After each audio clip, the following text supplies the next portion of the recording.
मुअज़्ज़ज़ सामीन, अपनी पिछली वीडियो में हमने हज़रत खालिद बिन वलीद रज़ी अल्लाह अन्हो का मुख्तसर तारुफ करवाया था। आज की वीडियो हमारे उसी तसलसल की किस्त नंबर 2 है, जिसमें हम हज़रत खालिद बिन वलीद रज़ी अल्लाह अन्हो की ज़िंदगी के अजीम कारनामों के बारे में जिक्र करेंगे। लेकिन वीडियो शुरू करने से पहले हमारे चैनल को सब्सक्राइब कर दें, वीडियो को लाइक और शेयर करें, बेल आइकॉन ज़रूर प्रेस कीजिएगा ताकि आने वाली हर किस्त का नोटिफिकेशन आपको मिल सके। नाजरीन, पिछली एपिसोड में हमने बताया था कि खालिद अपने बाप की बातों को याद कर रहा था और खालिद अपने बाप की तंजिया हंसी को भूला नहीं था। खालिद को सन 629 के एक रोज मक्का और मदीना के रास्ते में एक नखलिस्तान में लेटे हुए वो वक्त याद आ रहा था। रसूलुल्लाह सल्लल्लाहु अलैहि वसल्लम जिनकी नबूवत को कुरैश के सरदार कबूल नहीं कर रहे थे, इस नबूवत को लोग कबूल करते चले जा रहे थे। इनमें अक्सरियत नौजवानों की थी, बाज मुफलिस लोगों ने भी इस्लाम कबूल कर लिया। इससे नबी करीम सल्लल्लाहु अलैहि वसल्लम के हौसले में जान आ गई और आप सल्लल्लाहु अलैहि वसल्लम ने इस्लाम की तबलीग तेज कर दी। आप सल्लल्लाहु अलैहि वसल्लम बुत परस्ती के खिलाफ थे। मुसलमान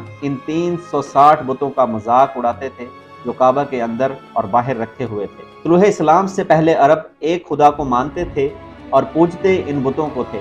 इन्हें वो देवियां और देवता कहते और इन्हें अल्लाह के बेटे और बेटियां मानते थे। वो हर बात में अल्लाह की कसम खाते थे। कुरैश ने देखा कि मोहम्मद सल्लल्लाहु अलैहि वसल्लम जिस दीन का इन्होंने मजाक उड़ाया था वो मकबूल होता जा रहा है। इन्होंने आप सल्लल्लाहु अलैहि वसल्लम की तबलीगी सरगर्मियों के खिलाफ महाज बना लिया और मुसलमानों का जीना हराम कर दिया। खालिद को याद आ रहा था कि इसने रसूलुल्लाह सल्लल्लाहु अलैहि वसल्लम को गलियों और बाज़ारों में लोगों को इकट्ठा करके इन्हें इस्लाम कबूल करने की दावत देते और बताते देखा था कि बुत इन्हें फ़ायदा नहीं दे सकते और ना ही नुकसान। इबादत के लायक सिर्फ अल्लाह है और वो वहदहू ला शरीक है। रसूल खुदा सल्लल्लाहु अलैहि वसल्लम की मुखालफत के कायद कुरैश के 4 सरदार थे।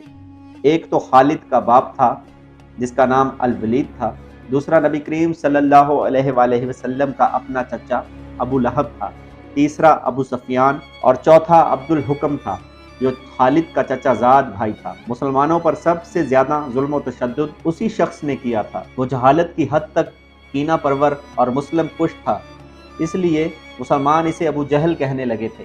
ये नाम इतना आम हुआ कि लोग इसे इसका असल नाम भूल गए। तारीख भी इस पस्ता कद महंगे और लोहे की तरह मजबूत आदमी को अबू जहल के नाम से ही याद रखा। खालिद को ये यादें परेशान करने लगी, शायद शर्मसार भी। कुरैश के लोगों ने रसूल खुदा सल्लल्लाहु अलैहि वसल्लम के घर में कई बार गलाजत फेंकी थी।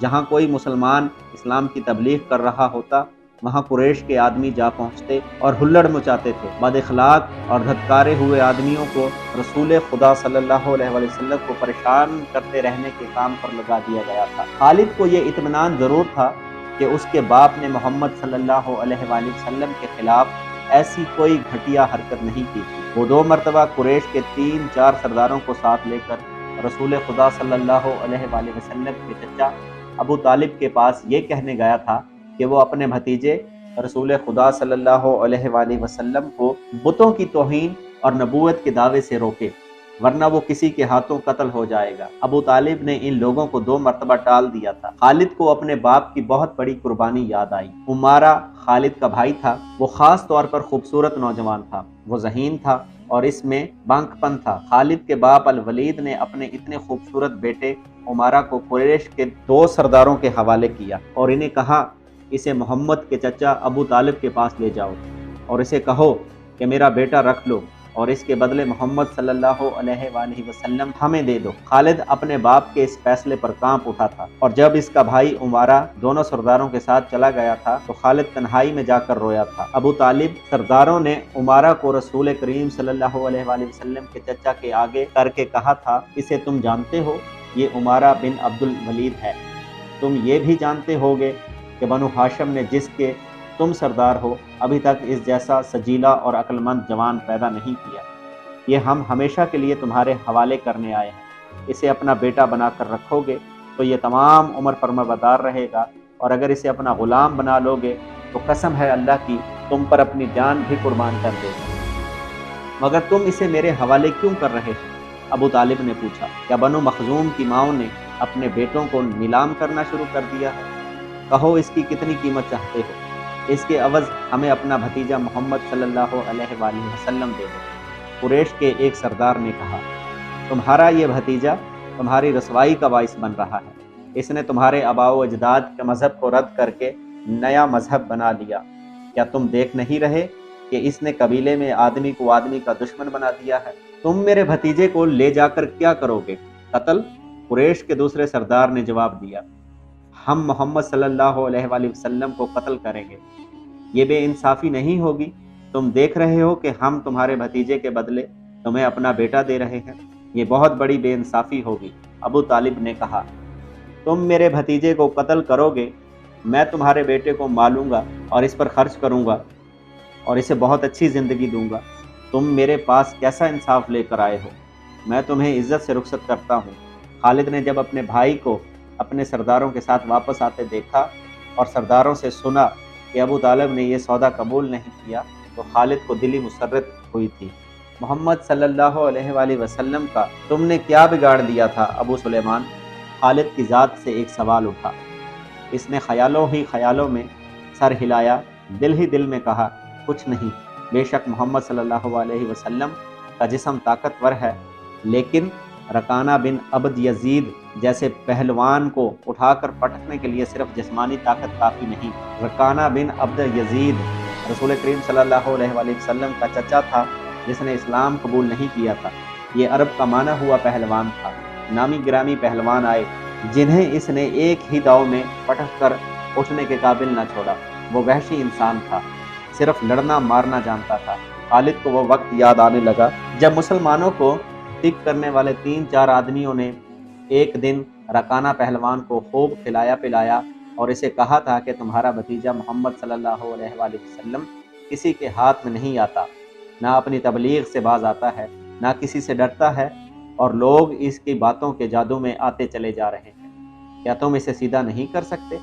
क्या तुम मेरे हाथों इसकी हड्डियां तोड़वाना चाहते हो? रकाना ने अपने चेहरे पर मस्त भैंसे का तासुर पैदा करके तकब्बुर के लहजे में कहा था, लाओ इसे मेरे मुकाबले पे, लेकिन वो मेरा नाम सुनकर मक्का से भाग जाएगा। नहीं नहीं, मैं इसके साथ लड़ना अपनी तौहीन समझता हूँ। इसने उकसाने वाले आदमियों की बात ना मानी। वो किसी पहलवान को अपने बराबर समझता ही नहीं था। मुसलमानों के दुश्मन खामोश हो गए, लेकिन सोचते रहे कि रसूल खुदा सल्लल्लाहु अलैहि वसल्लम को रकाना के हाथों अगर आप सल्लल्लाहु अलैहि वसल्लम का तमाशा बनाया जाए। मक्का के यहूदी ख़ास तौर पर रसूल अकरम सल्लल्लाहु अलैहि वसल्लम के दुश्मन थे, लेकिन वो खुलकर मैदान में नहीं आते थे। वो खुश थे कि अहले कुरैश आपस में बंटकर एक दूसरे के दुश्मन हो गए हैं। इन्हें पता चल गया है कि कुरैश के कुछ आदमियों ने रकाना पहलवान को उकसाया है कि वह रसूल करीम सल्लल्लाहु अलैहि वसल्लम को कुश्ती के लिए ललकारे, लेकिन वो नहीं मान रहा था। एक रोज़ रकाना रात के वक्त एक गली से गुजर रहा था कि इसके करीब से एक बड़ी हसीनो जवान लड़की गुजरी। चांदनी रात में लड़की ने रकाना को पहचान लिया और मुस्कुराई।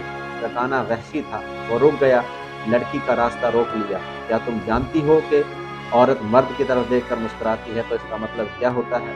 रकाना पहलवान ने पूछा, कौन हो तुम? इसका मतलब ये होता है कि औरत इस मर्द को चाहती है। इस जवान लड़की ने जवाब दिया, मैं सिबत बिनते अरमन हूँ, वो अरमन यहूदी की बेटी। रकाना ने कहा और लड़की के कंधों पर हाथ रखकर इसे अपने करीब करके बोला, क्या मेरा जिस्म तुझे इतना अच्छा लगता है? क्या मेरी ताकत, तुम्हारी ताकत ने मुझे मायूस कर दिया है? सिबत ने पीछे हटते हुए कहा, तुम अपने भतीजे मोहम्मद से डरते हो? कौन कहता है? रकाना ने गरज कर पूछा। सब कहते हैं, सिबत ने कहा, पहले मोहम्मद को गिराओ, मैं अपना जिस्म तुम्हें इनाम में दूंगी। अल्लाह के बेटों और बेटियों की कसम, तेरी बात पूरी करके तेरे सामने आऊँगा। रकाना ने कहा, लेकिन तूने गलत सुना है कि मैं मोहम्मद से डरता हूँ। बात यह है कि मैं अपने से कमज़ोर के साथ लड़ना अपनी तौहीन समझता हूँ, लेकिन तेरी बात पूरी करूँगा। मशहूर मुअर्रिख इब्न हिशाम ने लिखा है कि रसूल करीम सल्लल्लाहु अलैहि वसल्लम ने खुद रकाना पहलवान को कुश्ती के लिए ललकारा था, लेकिन दूसरे मुअर्रिख इब्नुल असीर ने जो शहादत पेश की है वो सही है कि रकाना ने मोहम्मद सल्लल्लाहु अलैहि वसल्लम को कुश्ती के लिए ललकारा और इसने कहा था, मेरे भाई के बेटे, तुम बड़े दिल और बड़ी जुर्रत वाले आदमी हो। मैं ये भी जानता हूँ कि तुम झूठ बोलने से नफरत करते हो, लेकिन मर्द की जुर्रत और सदाकत का पता अखाड़े में चलता है। आओ मेरे मुकाबले में अखाड़े में उतरो। अगर मुझे गिरा लो तो मैं तुम्हें अल्लाह का भेजा हुआ नबी मान लूँगा। अल्लाह की कसम, तुम्हारा मजहब कबूल कर लूँगा।